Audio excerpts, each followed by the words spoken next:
दोस्तों, आज के वीडियो में हम बात करते हैं इंश्योरेंस कंपनी का फर्स्ट ऑफिशियल मेल है उसके बारे में। आज आया है वो।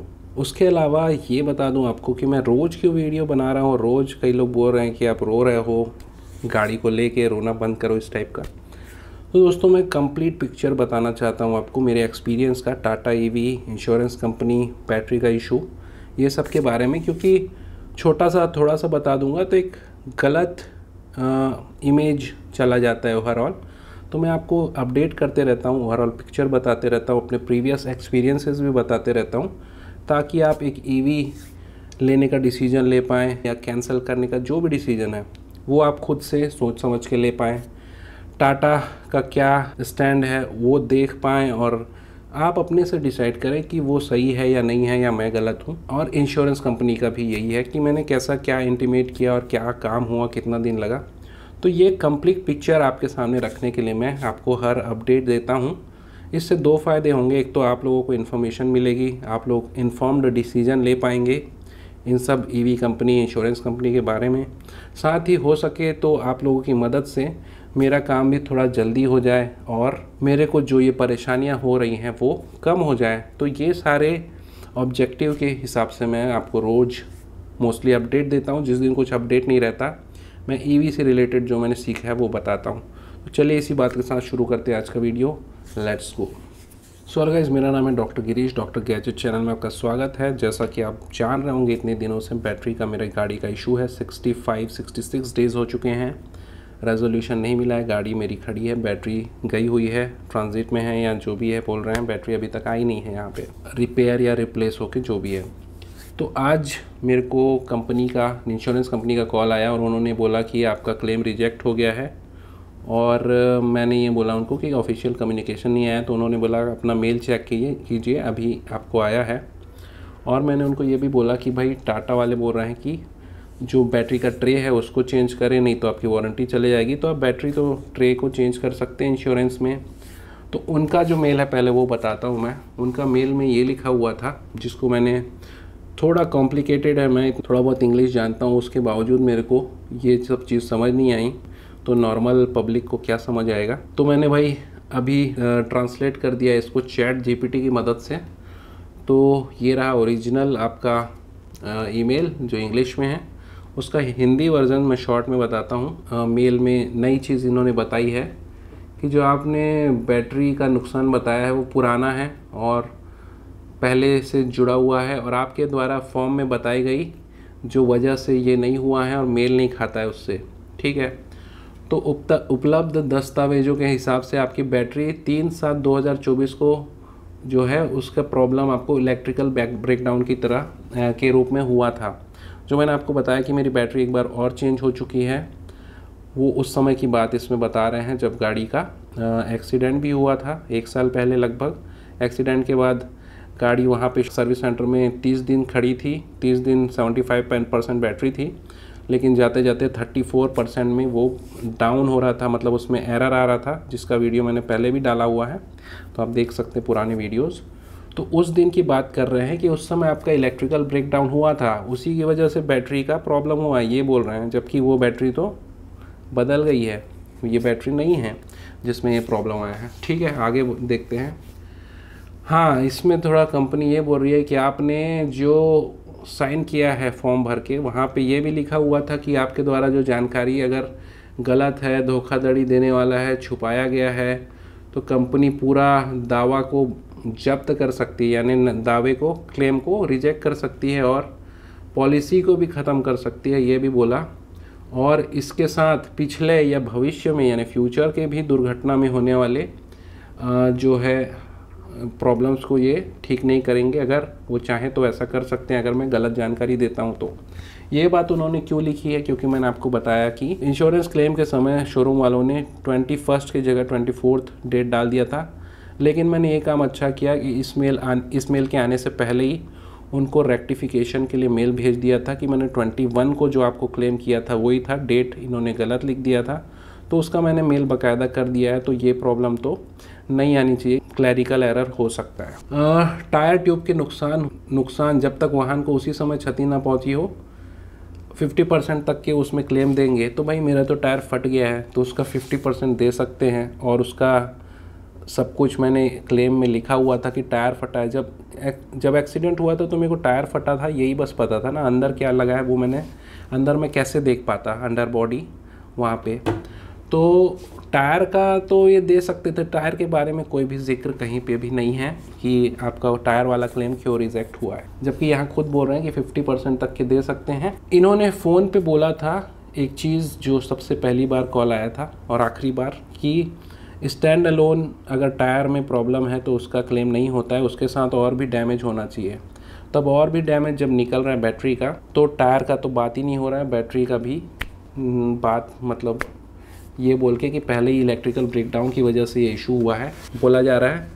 और मैंने उनको बोला चलिए इलेक्ट्रिक ब्रेकडाउन में बैटरी तो कंपनी वारंटी में चेंज कर रही है, तो आप वो कवर जो 45,000 का है वो दे दें, क्योंकि वो तो डैमेज है। कंपनी बोल रही है अगर वो डैमेज वाला मैं कवर लगाता हूँ, ट्रे लगाता हूँ, तो मेरी फ्यूचर की वारंटी ख़त्म हो जाएगी। तो या तो कंपनी बोल रही है वो सही है कि वो डैमेज है, या इंश्योरेंस कंपनी बोल रही है वो सही है कि वो डैमेज नहीं है, वो रनिंग, जैसा उनके पिछले मेल में जो उनके सर्विस सेंटर को किए गए मेल में लिखा हुआ था कि रनिंग डैमेज है, इसको नहीं ठीक करके देंगे हम। तो रनिंग डैमेज वाला बात है तो मतलब बैटरी का जो ट्रे है वो डैमेज नहीं है, वो काम चल सकता है उससे। तो दोनों में एक कंट्रोवर्सी ये हो जा रही है। आपका दावा जो है वो रेप्यूडिएटेड, ये वर्ड मैंने पहली बार सुना, अस्वीकार किया जाता है इसका मतलब है। तो ठीक है, ये पहली बार कम से कम इन्होंने ऑफिशियल कम्युनिकेशन किया। तो मेरा पहला इशू तो ये था कि भाई ऑफिशियल कम्युनिकेशन आप क्यों नहीं करते हैं मेरे साथ, जबकि मैं आपका कस्टमर हूँ, मैंने आपको प्रीमियम दिया हुआ है, तो इंश्योरेंस कंपनी का मैं कस्टमर हुआ, तो आपको मेरे को डायरेक्टली टाइमली आपको कम्युनिकेट करना चाहिए था। अगर ये सब चीज़ 1-2 दिन में कम्युनिकेट कर देते, रिजेक्ट कर देते, तो मेरी गाड़ी 70 दिन से तो लगभग होने वाले 70 दिन से तो वहाँ फंसी नहीं रहती यार कम से कम। और ईवी के मामले में काफ़ी नुकसान होता है 70 दिन से आपके पास गाड़ी ना हो तो। ठीक है, तो ये आज का आंसर है। इस मेल को मैं ढूंढते हुए जब देखा तो मेरे पुराने मेल जो पहले एक्सीडेंट हुआ था और पहले बैटरी चेंज हुआ था वहाँ पे गया। उस समय भी मेरे को कंपनी को बार बार मेल करना पड़ा था। 30 डेज़ रिपेयर में लगे थे इंश्योरेंस क्लेम में। उस समय दूसरी कंपनी का इफ़को टोक्यो का था उस समय, तो 30 डेज़ जो है वो रिपेयर में लगे थे। उसके बाद 12 डेज़ और लगे बैटरी रिप्लेसमेंट होने में, जब मैं फंस गया था। उस समय भी ऐसा नहीं कि बहुत जल्दी हुआ था, तो मैंने उस समय मेल किया था। तो हर बार आपको मेल करना पड़ जाता है। हाँ, ये मेल किया था मैंने 10 जुलाई को कि मेरी गाड़ी इस दिन को एक्सीडेंट हुआ था और 30 दिन से वहाँ पे खड़ी है। अब 42 डेज़ हो गए हैं, फिर भी मैं कार के बिना नहीं रह पा रहा हूँ। अपने पापा से मैंने गाड़ी मांगी है और चला रहा हूँ काम, ये सब लिखा था। और जहाँ पे हमने गाड़ी दी थी वहाँ पे सामने में फ्रंट में एक प्लास्टिक का पार्ट होता है, वो नहीं लगाना भूल गए थे, तो वो चीज़ भी मैंने इसमें मेंशन किया, जो कि आज तक भी ठीक नहीं हुआ है। तो ये चीज़ मैंने मेल किया। तो बार बार मेल करके आपको याद दिलाना पड़ता है कि भाई 42 डेज़ हो गए हैं, जैसे अभी 66 डेज़ हो गए हैं, ये चीज़ याद दिलाना पड़ता है, जो कि थोड़ी ठीक बात नहीं है। और इनके तरफ से जो जवाब आता है वो 1-2 दिन में आता है, और वो इस तरीके का रहता है कि we regret for inconvenience caused, ये सब, और ये नंबर प्रोवाइड कर देते हैं। इनका डिक्टम है, हमेशा ऐसा ही होता है। तो जो इसमें इन्वॉल्व है उनका नंबर प्रोवाइड कर देते हैं, यही इनका रेजोल्यूशन होता है। और हाँ, मैंने जैसे आपको बताया कि आजकल कंपनियां फ़ोन पे ही बात करना चाहती हैं ताकि कोई प्रूफ ना रहे, तो मैंने इनको बोला फ़ोन नंबर पे इन्होंने बात करनी चाहिए, तो I would rather prefer to connect over mail. मैं मेल से बात करना पसंद करूँगा, क्योंकि मैं काम में बिज़ी रहता हूँ, तो उस समय फ़ोन नहीं उठा सकता हर अननोन नंबर को। तो इसलिए मेरे को यहाँ मेल में ही रेजोल्यूशन प्रोवाइड करें ताकि रिटर्न में आपके पास प्रूफ रहे, इसलिए मैंने ऐसा बोला। बट जनरली कंपनीज़ जो है वो ऑन कॉल ही बात करना चाहती है ताकि कोई भी लायबिलिटी या अकाउंटेबिलिटी ना रहे या कम रहे, रिटर्न में नहीं देना चाहती। तो आप में से एक भाई ने कमेंट किया है कि भाई ईवी एक सरदर्द है, तो उस चीज़ के लिए मैं पर्सनल अपने ओपिनियन बताना चाहूँगा। दोस्तों, ईवी के पार्ट्स महंगे हैं। ईवी क्या, हम नॉर्मल कार भी 4-5 लाख की चलाते हैं, तो इंश्योरेंस के भरोसे ही चलाते हैं इंडिया में कि कहीं ठुक गई तो हमारे पास इंश्योरेंस है, हम क्लेम कर लेंगे, क्योंकि कभी कभी 2 लाख, 3 लाख, 4 लाख, 5 लाख कुछ भी खर्च आ सकता है। और उतने पैसे जनरली रहते नहीं हैं कि हम कार के डैमेज में डाल पाएँ, और इसीलिए इंश्योरेंस कराते हैं और उसी इंश्योरेंस के भरोसे ही हम गाड़ी चलाते हैं, चाहे आप माने चाहे ना माने। और कई लोग को मैंने देखा है इंस्टाग्राम में, कई लोग ज़बरदस्ती भी अपनी गाड़ी तोड़ते रहते हैं, वो इंश्योरेंस के भरोसे ही करते होंगे और वो शायद क्लेम कर भी लेते होंगे जैसे भी करके। लेकिन यहाँ तो जेन्युइन मैंने एक्सीडेंटल डैमेज था और मैंने जानबूझ के तो कुछ किया नहीं था, ठीक है। पार्ट्स महंगे हैं और हम इंश्योरेंस के भरोसे ही चलते हैं। तो अगर इंश्योरेंस कंपनी मुकर जाए और जो मैन्युफैक्चरर है वो मुकर जाए कि वारंटी नहीं देंगे, तो वास्तव में ईवी क्या कोई भी चीज़ सरदर्द बन सकता है। जैसे बचपन में तो याद है जब बल्ब का ज़माना होता था, अभी तो एलईडी आ गए हैं, तो गांव के तरफ ना ऐसे बल्ब मिलते थे जो 10 रुपए के आते थे, बजाज भी 10-12 का ही आता था। लेकिन कुछ बल्ब ऐसे लोकल बने होते थे जो कई बार लाते ही फ्यूज़ हो जाते थे, फिर से फ्री में एक्सचेंज कर देता था दुकान वाला, फिर लाते थे, तो ऐसे 4 बार भी फ्यूज़ हो जाता था सेम बल्ब आपने लाया फिर फ्यूज़ हो गया, वो चेंज करके दे रहा है आपको, मतलब आपको वारंटी एक तरह से दे रहा है, वो चेंज करने का आपको बार बार दे रहा है, लेकिन आपको बार बार शॉप में जाना पड़ रहा है, आपको स्ट्रेस हो रहा है, आपको अपने काम को छोड़ के जाना पड़ रहा है। तो ऐसे में सर्विस मिल रही है लेकिन बार बार चेंज कराने से सरदर्द तो हो ही रहा है। तो हाँ, अगर ऐसा प्रोडक्ट है, यानी कि अगर आपकी बैटरी ख़राब है, बार बार प्रॉब्लम कर रही है, तो इस बल्ब की तरह बार बार आपको चेंज कराने जाना पड़ रहा है, चेंज हो भी जा रहा है तो भी वो एक सिर दर्द है। दूसरी चीज़, अगर आपको दुकान वाला आपसे लड़ने लगता है, बल्ब नहीं बदल के दूंगा, ये आपका प्रॉब्लम है, तो डबल सर दर्द है। एक तो आप उससे लड़ो, यहाँ पे बात पैसे की भी नहीं है, आपका 10 रुपये भी चलिए बड़ी चीज़ नहीं होती, लेकिन आपकी मेहनत की चीज़ ऐसे 1 सेकंड में उड़ जाए और आप बेवकूफ़ सा और ठगा सा महसूस करो, तो वो जो ठगा सा महसूस होने वाली फीलिंग है ना, वो सर दर्द होता है। तो वैसे ही यहाँ पे कहीं ना कहीं हो रहा है, और यहाँ तो चेंज करने से मना कर दिया जा रहा है, और दूसरी तरफ से इंश्योरेंस वालों को भी प्रॉब्लम अलग है ईवी में। अब यहाँ पे एक चीज़ नहीं पता चली कि यहाँ पे इन्होंने मेरा 3 जुलाई का, जिसका मेरे पास प्रॉपर प्रूफ है, उस समय का भी इलेक्ट्रिकल ब्रेकडाउन का जो इन्होंने डाटा निकलवा लिया कंपनी से, सर्विस सेंटर से। तो आप ये सोच लो कि आपकी गाड़ी में जब भी ईवी में प्रॉब्लम आती है, आप सब कुछ रिटर्न में रखो, क्योंकि इंश्योरेंस कंपनी आपका क्लेम इस तरीके से रिजेक्ट कर सकती है कि पहले से आपकी गाड़ी में प्रॉब्लम था। क्योंकि वो कंपनी वाले भले ही हमको एज अ कस्टमर हमको बैटरी का कुछ भी डायग्नोस्टिक डेटा या बैटरी हेल्थ का डेटा नहीं देते हैं, लेकिन ये इंश्योरेंस कंपनी को उसका एक्सेस है। तो अगर आपकी बैटरी में पहले से प्रॉब्लम है तो उस चीज़ को आप अपने पास रिटर्न में मिलना चाहिए, आप मांगें मेरे हिसाब से। और मैं तो अब अगली बार से कोशिश करूँगा कि मांगूँ जब भी ऐसा प्रॉब्लम आता है, क्योंकि उस समय कुछ रिटर्न में नहीं मिल पाता है, लेकिन कंपनी, इंश्योरेंस कंपनी को मिल रहा है, ठीक है, तो वहाँ पे आपका क्लेम रिजेक्ट होने का चांसेस है। दूसरी चीज़, मेरी बैटरी तो बदल चुकी थी, वो नई बैटरी थी, तो नई बैटरी में तो वो ब्रेकडाउन वाला प्रॉब्लम नहीं था, वो तो बैटरी चेंज हो चुकी है। तो ये चीज़ उनको पता है कि नहीं इंश्योरेंस कंपनी को, या इग्नोर कर रही है कि जो बैटरी में अभी प्रॉब्लम आई है वो नई बैटरी है। तो ये एक सिलेक्टिव जो है वो डेटा यूज़ करने वाला हो जाता है। तो ईवी क्या, आइस व्हीकल में अगर आपको प्रॉपर इंश्योरेंस ना मिले, वारंटी ना मिले, तो सर दर्द है।